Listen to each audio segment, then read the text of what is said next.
Hello. Right. Is this number 60? I think it is, isn't it? This could well be number 60. We've got a Kriek today. A Kriek is a Belgian cherry beer. That's what they call it. I can't believe I haven't done a Kriek yet, to be honest. I've done 60 beer reviews and not even done a Kriek. Or 59 beer reviews. I love Kriek beers. A good Kriek is good. And I don't mean any of the... You get a lot of mass-produced poppy sort of fruit-flavoured beers. You want to try and avoid them.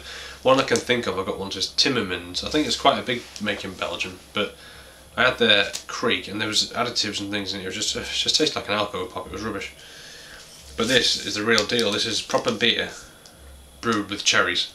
It's got about 15% cherries in it.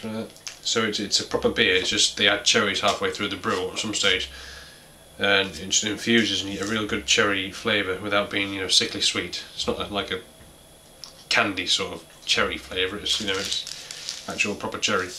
And you get the range. Some are more on the sweet side, some are more on the really tart, sort of dry, sour, screw your face up type. Like, you know, the tartness of a cherry. This is sort of a happy medium, this one, that's why I like it. It is Bacchus. Bacchus Kriek. Bacchus make a few beers. They've only had a couple of theirs before. You can get their original beer, which is the base for this. You can also buy a framboise, which is raspberry. And obviously you've got Kriek, which is cherry. From the West Flanders region of Belgium. It comes in this nice attractive bottle with a wrap on. They're all hand wrapped bottles. And there's a cork under there as well, so I haven't got a bottle opener. And it's 375 mils. Yeah, 375. Sorry, it's 37.5 centilitre. Yeah, 375 millilitre bottle. 5.8% alcohol by volume. I've just served this cold. I've had it in the fridge for maybe a couple of hours, but I've had it out for about 20 minutes. So it's just nicely cool. Let's get that nicely unwrapped. Actually, I tell a lie, it's not a cork at all. It is a flipping cap, and I haven't brought a bottle opener. So, darling, or do you want me to go and get it? You sure? Just sending the good lady to get a bottle opener. I don't know why I thought it was a cork. I just felt it underneath, and oops, not the camera there. Felt it underneath, and it felt a bit like a cork. But no, I've had this a few times. I should know it's not. Anyway, there's the full extent of the paper. Oh, lovely! Thank you very much. Yeah. Cool. Good beer, this. Right. Too lazy. Right, and underneath it is just a plain bottle. It's like a half champagne bottle. And it goes in at the bottom as well a bit. That's a sign of a good wine. Yeah, let's get on with it. It's just a plain red bottle cap with a date sticker on it. Right, dropping things all over the place. Right, there it is. You can't see through the bottle, so I'm going to have to pour it. I don't know if this is bottle conditioned. I don't think it is. There might be a bit of sediment there, but nothing too much to worry about now. I'm holding up to the light, I can't see any sediment. So I'm going to take a chance and pour half and half. Just be careful so as not to get ahead.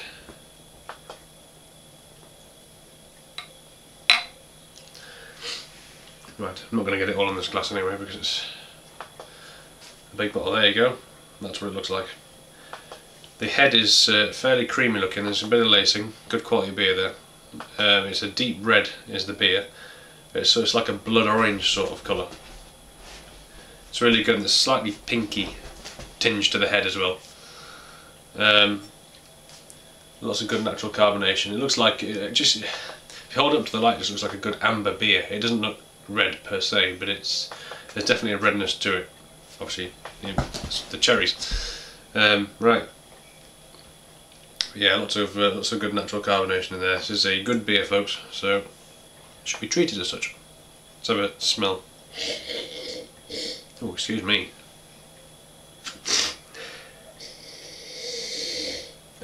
Yeah, lovely. You get that deep, it's almost like a cherry bakewell, sort of almondy sort of smell.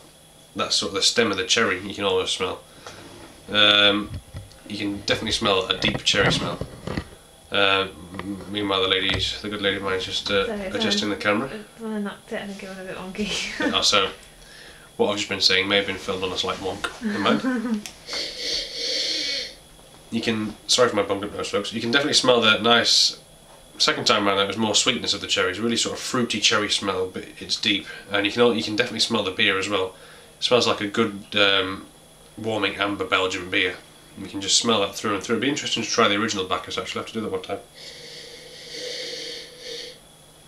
If you ever had, what beer can I compare it to? I did, a few reviews ago, I did Delirium Noel, which is like a, albeit 10%, yes, but it was like a really dark, no it wasn't dark, it was like an amber, warming Belgian beer.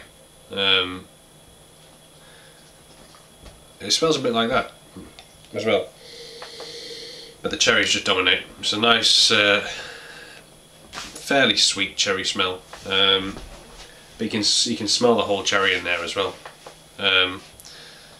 You can smell the stalk. It smells a bit almondy. It's complex, as you can see. I can see when I'm pouring it. It's like a brown colour, really.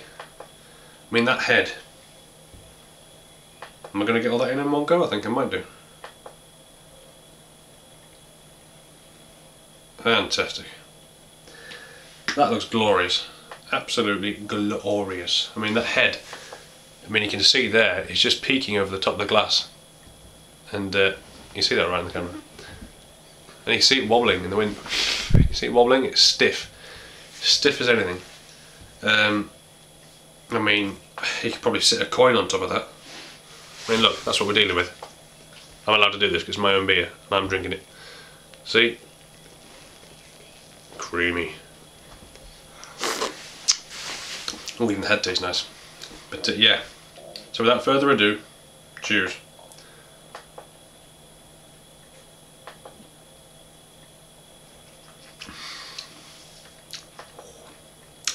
Lovely.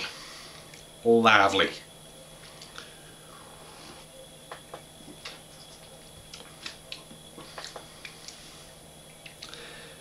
If I had to pick a criticism of this beer, this would be the only criticism. Although it's nice and happy medium with sweetness and tartness, it's perhaps slightly more to the sweet side, but I still love it. So if you're really into your really dry tart Krieks, then you might not dig this one as much as I do, but it's so nice. You get a bit of carbonation, just melts away really, but it adds to it. You get sweetness to start with. Push it around your mouth a bit, that sweetness just turns into a nice cherry taste. You can taste the underlying beer a little bit in the bitterness, a bit of a sort of coppery hoppiness at the end, but then it's just dominated by the bitter tart finish of the cherries, which starts off sweet and ends up tart and dry with the beer at the same time, but you still get a sweetness that just cuts through it. Definitely just a natural cherry taste. Nothing sickly sweet or artificial about this. It's just a good quality beer infused with good quality cherries. End of. Simple. And you can taste them both. And I reckon I've served this about the right temperature as well. It wouldn't have hurt if it was a little bit cooler, I have to say. But that's good. Very, very good. You want to try these. You get a bit of the warmth of the alcohol coming through as well. With the bitterness, just you can tell it's 5.8.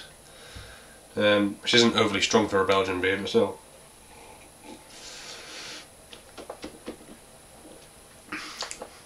Yeah, it's really, really dry, and you can almost taste the earthiness of the stalk of the cherry as well, with a little bit of sweetness underneath. Lovely. If you've never had a Kriek before, this is a very, very good place to start, let me tell you. Yeah, I'm going to go and enjoy this now. Bacchus Kriek. It is very, very, very, very good. Cheers and cherries. Bye bye.